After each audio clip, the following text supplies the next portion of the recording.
Premier League, the pinnacle of the English football pyramid, and for teams that climb to that summit, it offers the chance to play against some of the biggest teams in world football. The financial rewards for reaching the top division are frequently hailed by analysts and pundits, often referred to as one of the most lucrative prizes in all of world club football. The most lucrative match in world club football. See? But for all this talk of riches, we here at Numbers Behind the Net want to know: does promotion to the Premier League actually pay? Well, we've chosen 5 teams that achieved promotion over the last decade and have stayed up for at least 5 seasons to see what actually happens to their finances when they reach the promised land of the Premier League. How do we do this? We've trawled through Companies House, analysing 10 years of financial statements for each club and distilled their financial performance down to 3 key metrics: revenue, profitability, cash flows.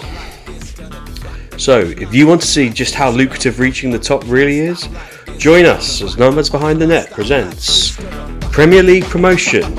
Does it pay? Chapter 4: Wolves. The first thing we see this week is we've got a section for League One, as we find Wolves struggling in 2013, suffering relegation to the 3rd tier. But under the management of Kenny Jackett, Wolves would bounce straight back up into the Championship. The Wanderers would consolidate in the 2nd tier, but things started to take off following the appointment of Nuno Espirito Santo, who won the Championship title by 9 points and earned their spot back in the Premier League.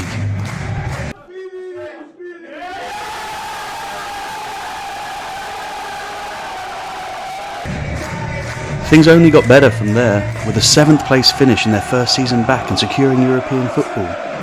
Despite reaching the quarter-finals, Wolves' European dream would be tainted by COVID. Still, the team in black and gold would continue to cement their Premier League status with a series of mid-table finishes. So what happened off the pitch? First up, revenue. We see our layout split by Wolves' journey throughout the divisions, including one in the Europa League. The first thing that sticks out is the revenue in League One. It's higher than any year in the Championship. What's going on there? We don't see that Wanderers were still receiving parachute payments from their 2012 Premier League relegation.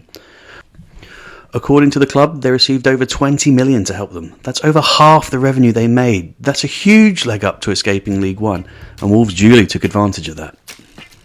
When it comes to the Premier League years, the impact of COVID stands out. First, that distortion between 2020 and 2021 due to the game break.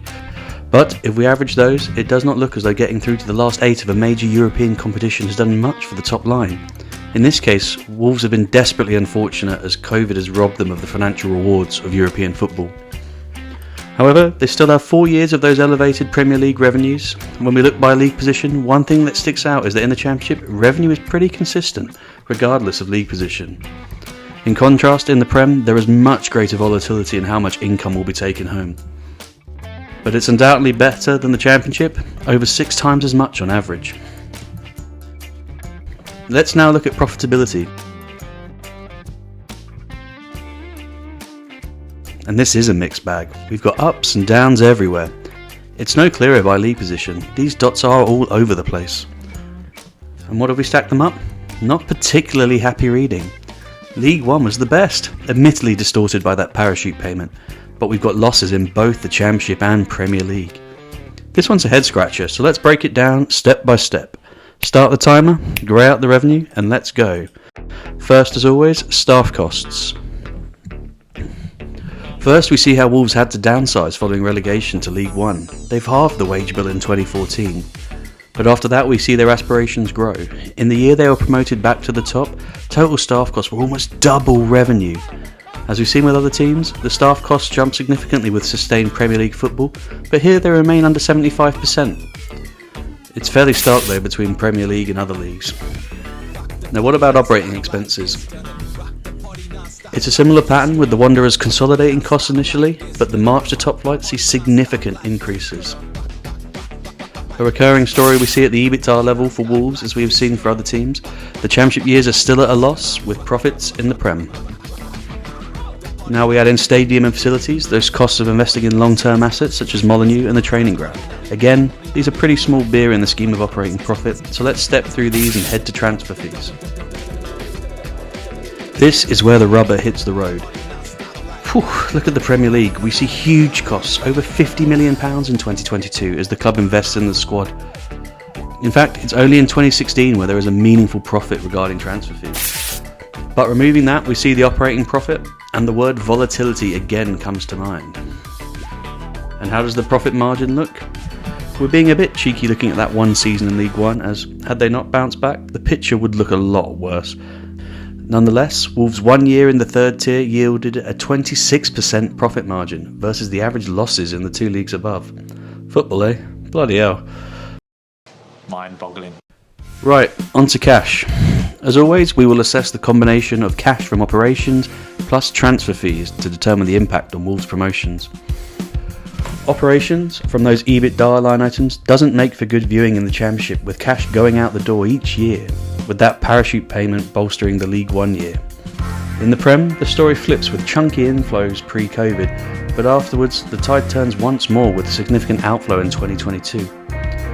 Nevertheless, those early Premiership years dictate the story, with an average of £24 million coming from operations in the top flight.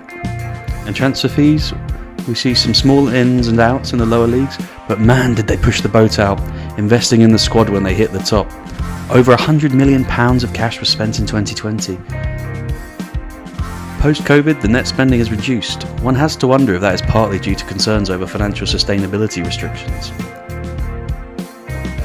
But by league, that works out at just under £50 million going out of the club annually.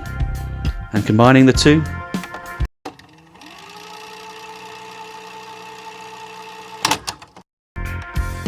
amazing. The sole season in the third tier generated the most cash in the year.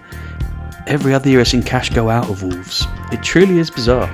Again, this is impacted by the parachute money. Still, it doesn't paint the financial rewards of Premier League football in the best light. For prospective owners, the net debt picture shows how Premier League football requires constant funding. Wolves' net debt jumped to £73 million as they chased top-flight football.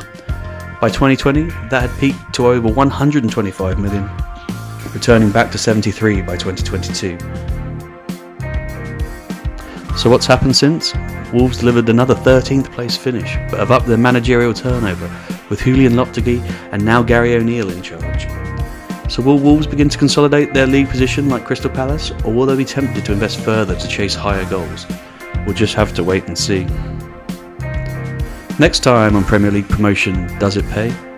We see the price of achieving the ultimate dream when we look at Leicester City.